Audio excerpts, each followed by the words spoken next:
This segment is brought to you by the Kansas Soybean Commission. The Soybean Checkoff, progress powered by Kansas farmers.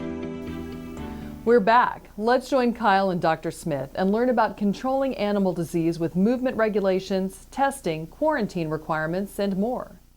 Hi, this is Kyle Bauer from Manhattan visiting with Justin Smith. He's with the Kansas Department of Agriculture, a veterinarian with them.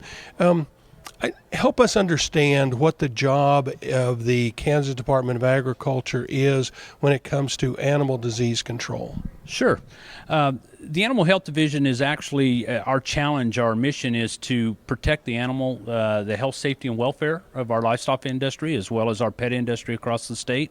So our job is basically to reach out there and view the livestock industry to see what regulations, what rules need to be put in place to help protect that, whether it be animal movement regulations, whether it be disease regulations as far as the testing requirements and the quarantine requirements in that respect.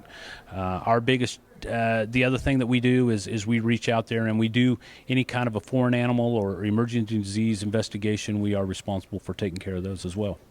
Well, and truly, as we have confined animals in large numbers, sometimes there can be disease outbreaks, and it's your job to try to keep those controlled as much as possible. By all means. I mean, if we're unfortunate to have a disease outbreak in the state of Kansas, we practice all the time and we're challenged all the time to how we're going to contain that, how we're going to squelch that, and mitigate the risk and the damage that animal disease will have upon our industry.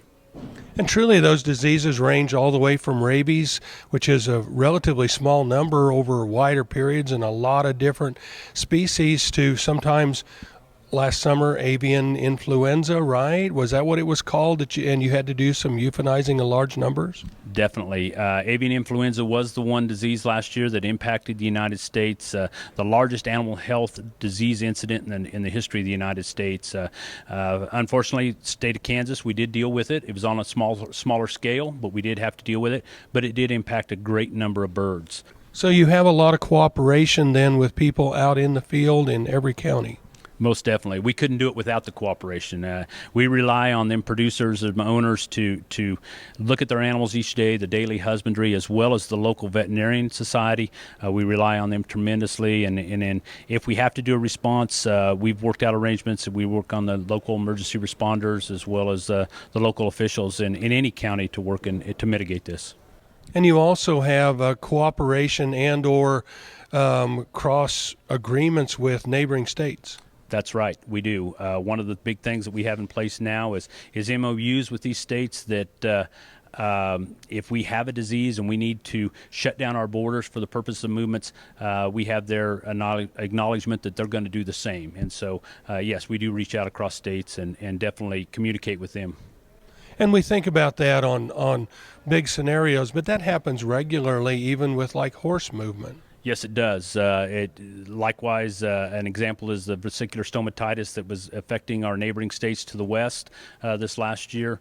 When they got that disease on a farm, it locked that farm down until they could mitigate it and actually get rid of that disease and prove that it wasn't there to be spread anymore. We're visiting with Justin Smith. Justin is with the Kansas Department of Agriculture. This is Kyle Bauer reporting. Back to you, Jamie. Thanks, Kyle. Next up is this week's Kansas Soybean Update. Don't go away.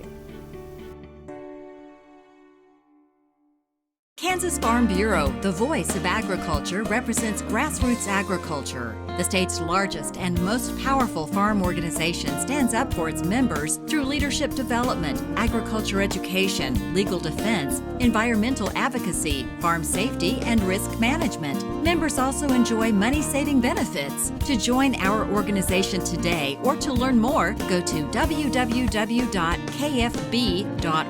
or find us on Facebook and Twitter.